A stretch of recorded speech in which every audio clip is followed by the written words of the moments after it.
It's not egotistical for me to say that I get a lot done. 33 years old, I've written 11 books under my own name. I've ghostwritten a half dozen more. I run my own bookstore, I run my own marketing company. I do 2 daily emails a day, 2 podcasts, and I happen to be married with 2 kids under the age of 4. And then for fun, we have a farm. So I managed to keep all those balls in the air. And sometimes people ask me, how am I able to be so productive? And the secret is, I stole a bunch of productivity secrets from the Stoics.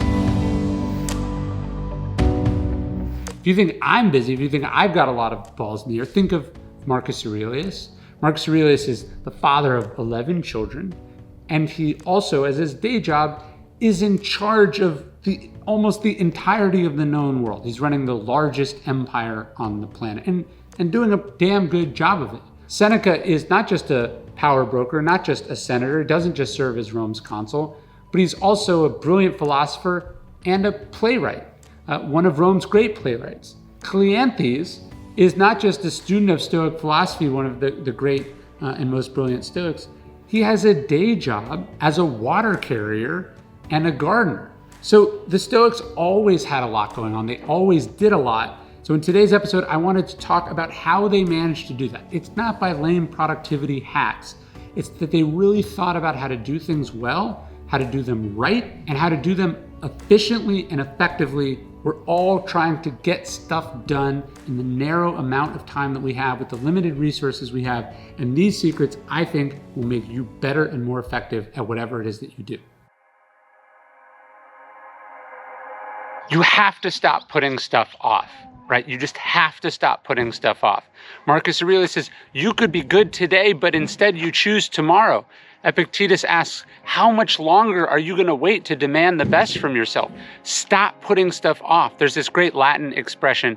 It just translates to, do it if you're going to do it. It's like the Nike slogan, just do it. Don't put it off. If it matters, if it's worth doing, do it now. Because the truth is, now you have for certain. You don't know that you have tomorrow. It's arrogant to think that you can get to this next year. It's arrogant to think you'll do that when you retire. Now is now. Do it now. Don't put it off. Do it now.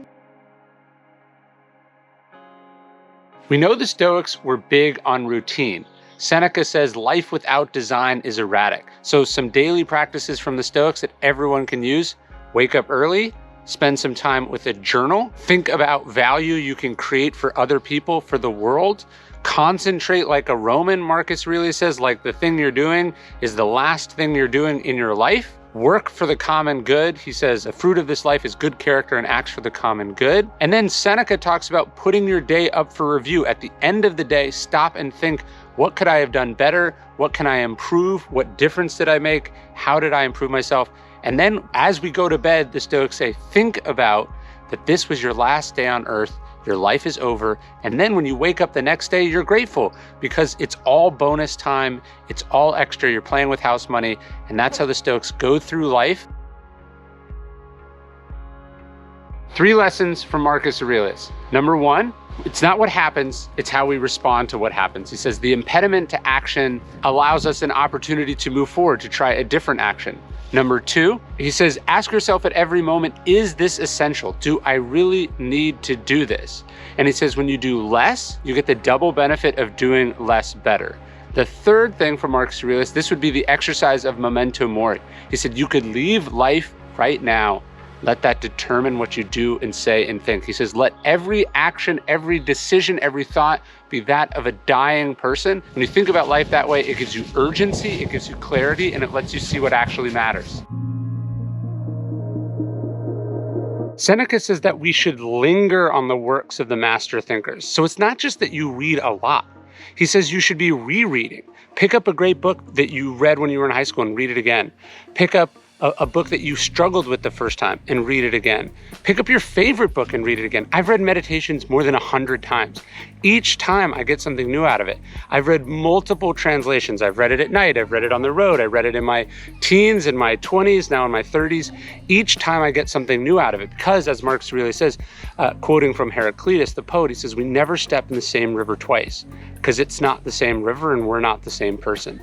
So don't just be reading, but linger, reread. return to books because you've changed, the world has changed, and you'll get something new out of it each time.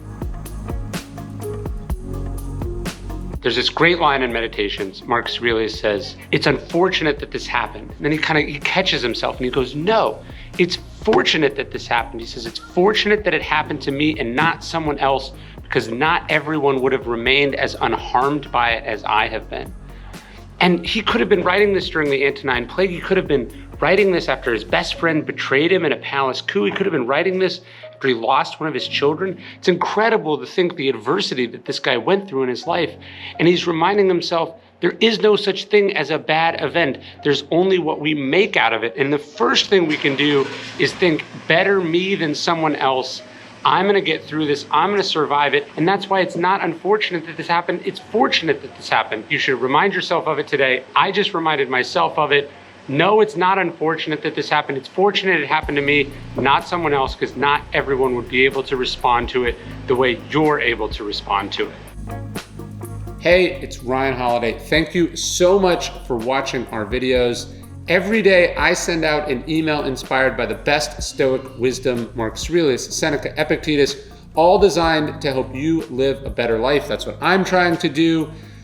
The email takes 5 minutes to read.